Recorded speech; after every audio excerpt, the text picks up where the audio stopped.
শ্যামপুকুর বাটিতে ভক্ত সঙ্গে ঠাকুর শ্রীরামকৃষ্ণ। এবার দ্বিতীয় পরিচ্ছেদের প্রথম অংশ। শ্রীরামকৃষ্ণ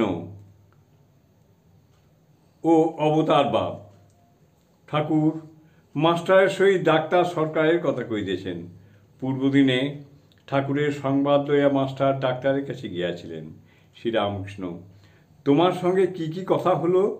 মাস্টার: ডাক্তারের ঘরে অনেক বই আছে, আমি একখানা বই সেখানে বসে বসে পড়ছিলাম, সেই সব পড়ে আবার ডাক্তারের শোনাতে লাগলাম।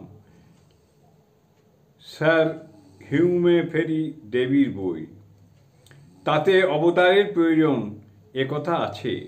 শ্রীরামকৃষ্ণ: বটে। তুমি কি কথা বলেছিলে?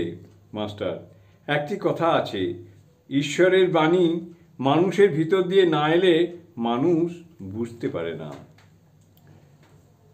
তাই অবতার আদির প্রয়োজন। শ্রীরামকৃষ্ণ: বাহ, এসব তো বেশ কথা।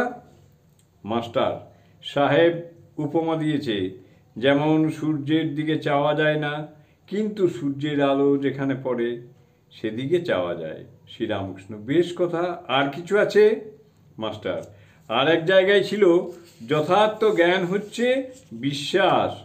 শ্রীরামকৃষ্ণ: এ তো খুব ভালো কথা, বিশ্বাস হলো তো সবই হয়ে গেল।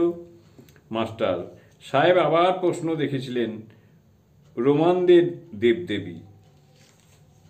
শ্রীরামকৃষ্ণ: এমন সব বই রয়েছে, এমন সব বই হয়েছে, তিনি ঈশ্বর, সেখানে কাজ করছেন। আর কিছু কথা হলো?